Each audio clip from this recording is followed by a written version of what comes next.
A young man lying on a bed looks around in confusion, unable to understand where on earth he is. He stares at his hand and thinks this moving lump of protein is strange. Fortunately, he realizes the soul of this body left not long ago. He thinks the reincarnation plan was too easy, feeling proud and confident. As he tests his voice, he notices adapting to the local language feels very natural. Moving the body doesn't seem problematic either, but he feels like something's missing. If everything had gone well, he would have had full access to the memories. But for some bizarre reason, he can't remember anything about this body's life. Suddenly, a terrible headache overwhelms him, like everything is shattering. He feels a pain like something tearing his stomach from the inside, doubling over in agony. Falling into despair, he starts coughing, wondering what on earth went so wrong with the plan. He can't even breathe properly, struggling desperately to inhale air with tremendous difficulty and pain. Then the shock of reality hits him, and he realizes this body starved to death. He explains that according to his magic's rules, he was supposed to reincarnate as the being with the greatest energy on the planet. Collapsed on the floor, he realizes he forgot to consider the body's terrible condition. He complains that he thought he'd turn into an amoeba, but the stomach pain is unbearable. He laments that since he just reincarnated, he probably won't be able to use magic for a while. He needs to adapt to the planet's energy, but first he has to find food. Bright light bothers him, and when he opens his eyes, he's shocked by what he sees.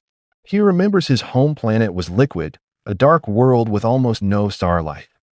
But the place he's arrived at has scenery completely different from anything he knew. His eyes widen at the cityscape and pale blue sky. It's a place with bright light, hot, dry air, and solid ground beneath his feet. His stomach growls loudly, and he realizes this isn't the time for sightseeing. He needs food. The problem is, looking at the buildings, he can't find anything edible. He walks through empty streets, wondering if there's any food around. In despair, he shouts at the sky, asking what kind of crazy planet this is. He finally understands why the previous owner died, because everything around is hard. Collapsing on the ground, he despairs that if this continues, he'll starve to death again. Suddenly hearing a sound, he spots an insect on the ground but thinks it's too small. With no other way to satisfy his hunger, he prepares to catch and eat a cockroach. But just as he's about to take a bite, he hears footsteps approaching. He's shocked to see a child from his own species eating something. He examines the boy and wonders what's in his mouth. That's definitely food. So he throws away the cockroach, thinking that snack looks delicious. Drooling with hunger, he debates whether to steal the young boy's food. Passing by a wanted poster, he starts following the boy. The boy suddenly stops, sensing someone behind him, and turns around suspiciously. When he turns, he comes face to face with Gilio, who's drooling and looking very suspicious. The boy gets scared and runs away, and Gilio shouts for him to wait. After the boy flees, he turns around and discovers something else nearby. He finds a plant in a pot and realizes it's ornamental and probably not edible. Thinking it's better than stealing, he devours the plant and thinks it's delicious. But after the first bite, he stops with an expression of complete confusion. Suddenly, he hears terrible screams from the direction the boy ran. He thinks it's strange that the boy suddenly screamed and decides to go see what's happening. The scene shifts to the boy, trembling with fear from head to toe. Before him appears a huge, bizarre creature, terrifying the boy. The monster stares at the boy with glowing eyes, letting out an extremely evil growl. The creature jumps down from a building and approaches the boy, who screams louder. With a mouth full of sharp teeth, the monster prepares to lunge at the child. It rushes forward and bites the boy's backpack, trapping him with no escape. The monster lifts him up, and the boy screams desperately. But he barely manages to break free and hits the ground hard. The monster chases the boy, who's running for his life, crushing cars along the way. Just as he's about to be eaten, the boy thinks this is the end and cries out for help. Gilio arrives, sees the scene, and recognizes it as a creature the size of a house. Electricity starts flowing from the creature, and he thinks it's strange to encounter something like this on an ordinary street. Shocked by the scene, he curses and complains that this planet is total garbage. But he pauses to think and figures maybe this could be a good thing. A memory surfaces in his body, and he remembers that you can eat birds and that they're tasty. He stares at the creature, thinking he's finally found some wildlife worth hunting. Filled with confidence, he's already making plans to dominate the planet as soon as he adapts to the magical energy. At that moment, he senses something strange in the air, a presence that immediately grabs his attention. Blue energy emanates from the monster, and he realizes it's heading toward him. Suddenly, he's engulfed by an extremely powerful magical aura. He feels this force flowing through every cell of his body and confirms it's the planet's energy. But the amount is so immense he can't handle it, and he's overwhelmed, dropping to his knees. He explains that on other planets it was like a bucket, but here it's like a swimming pool. Thrilled by the discovery, he shouts that this is the real El Dorado. What luck! Flashing a victorious smile, he thinks with this much mana, nothing is impossible. The young boy interrupts him, calling him Mr. or brother and begging for help. Gilio wonders why he's asking an alien for help and sighs annoyed. He wonders what would have happened if that alien weren't a great magician like himself.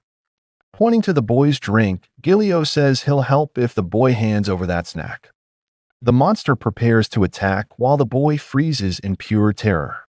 Crying, the boy agrees to the deal and pleads for help as fast as possible. The boy runs behind him, and Gilio calls him an idiot for turning his back on a predator. Then he turns around and tells the boy to step back, getting ready for battle. He claims he was once a master magician responsible for protecting entire planets. He brags that with just a flick of his finger, he could decompose the creature's skin and bones. Gilio prepares to attack, but when nothing happens, he goes quiet. He tries to make excuses, blaming the environment for making him nervous. While the boy screams in terror, Gilio laughs at the situation, thinking he's seen it all. Then he attempts his first spell, an explosion, but the result is a complete failure. When that doesn't work, he tries using water elements, but the magic fails again.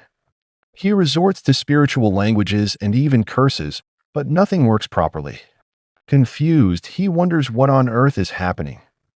Falling into despair, he finally realizes the problem. Having lost his power, he becomes prey, screaming for mercy and running for his life.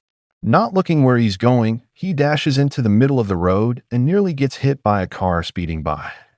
Multiple cars swerve out of the way, honking their horns as the road descends into chaos. An angry driver curses at him, asking if he wants to get killed.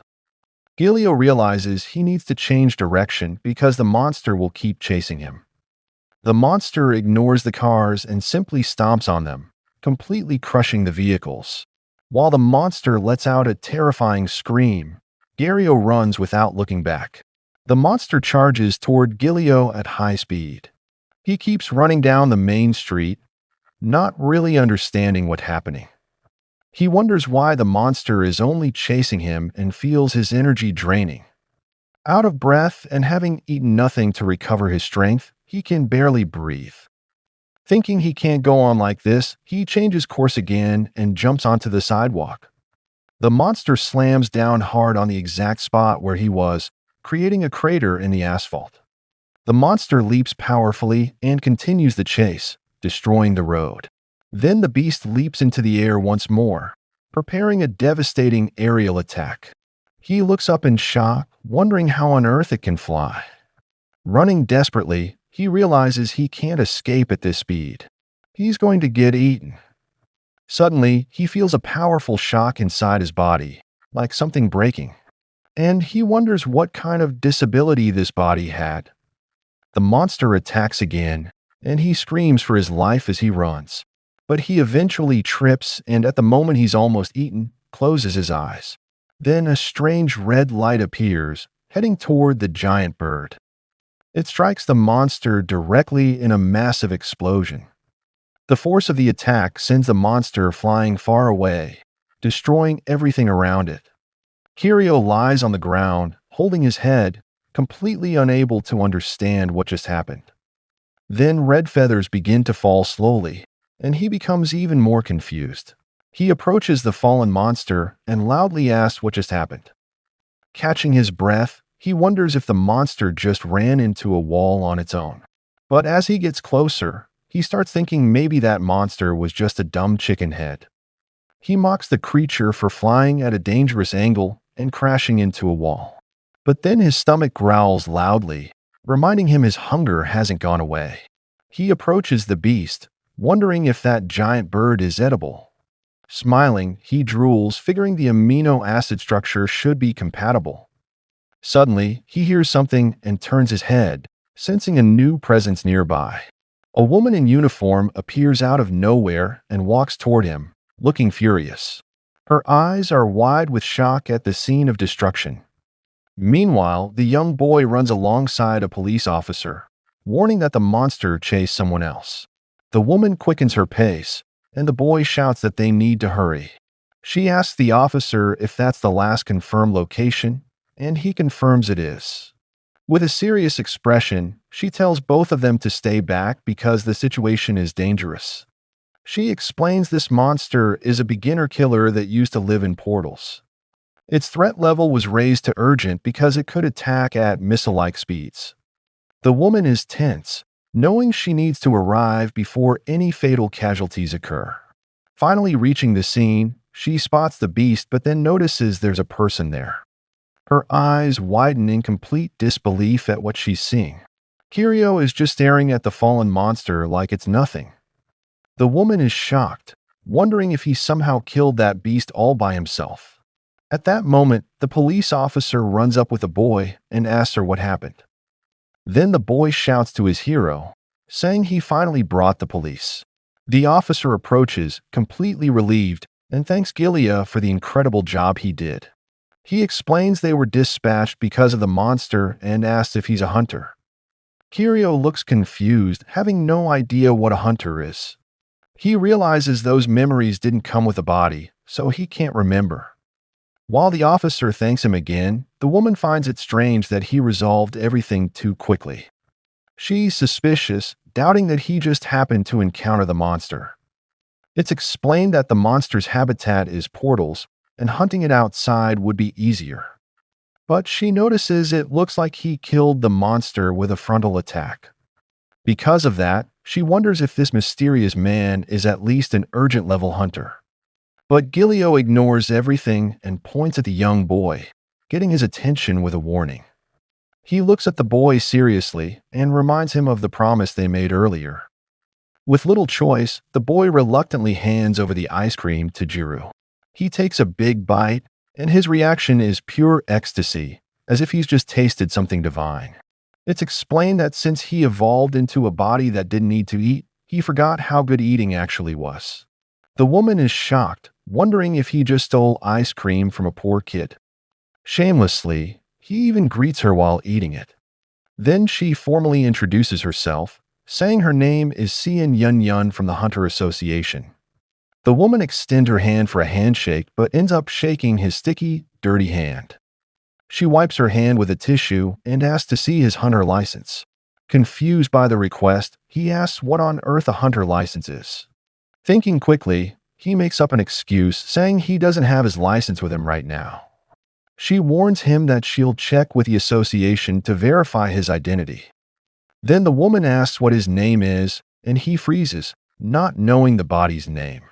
His silence makes her suspicious, and she thinks this whole situation is very strange. Losing patience, the woman asks if he's at least registered as a hunter.